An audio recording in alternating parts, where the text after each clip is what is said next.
One day, Thomas was at the quayside of a small village. Fish were being loaded into his cars. The work took a long time.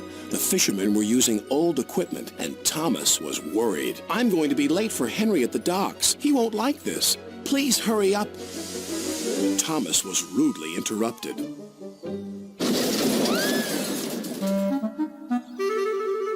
His driver and fireman laughed.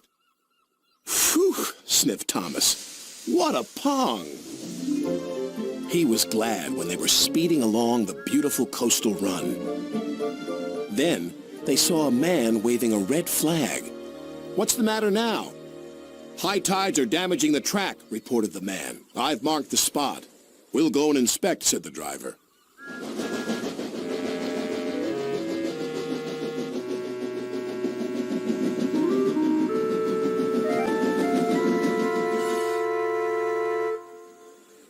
"It would be dangerous for heavy engines like Henry," agreed the driver.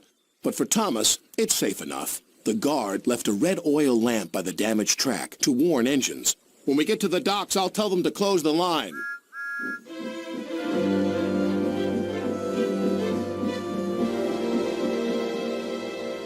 Henry was waiting for Thomas's cars.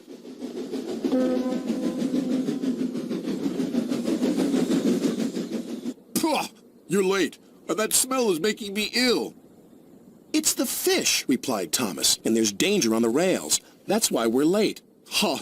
You're the only danger on the rails, Thomas. Now stop wasting time and get your cars hitched to my train." Thomas's driver and fireman were in the yardmaster's office when they heard Henry's whistle. He was steaming out of the station with his long, heavy train called the Flying Kipper.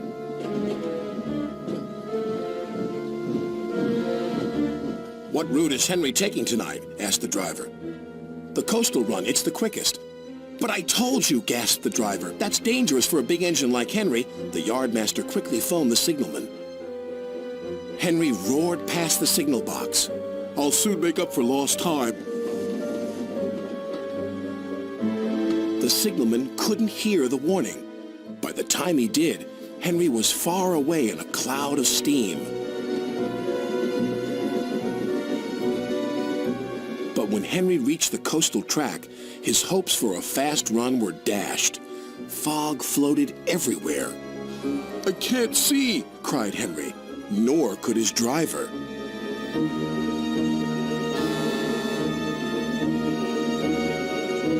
And when he could, it was too late.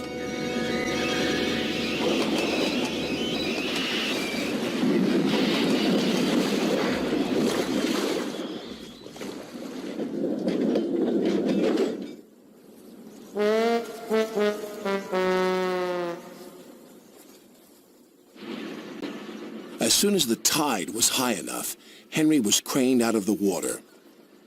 "Engines don't swim, Henry. You were meant to deliver fish, not swim with them. You should know that by now." "Yes, sir. I'm sorry, sir." When Henry arrived at the docks, Cranky the Crane looked down on him. My, Henry, I expect you'll have some fishy tales to tell. But take my advice. Have a long hose down first." But there was worse to come. "Look, they've caught all this fish and a green whale, too." "It's not a whale, it's a monster." Henry was most upset. Thomas now felt sorry for Henry. "Come on, your driver says it's time for a nice washdown. Then you'll feel much better." And Henry did. "I'm sorry I was rude to you, Thomas." "That's all right. But can you smell something?" "What?" "Fresh air."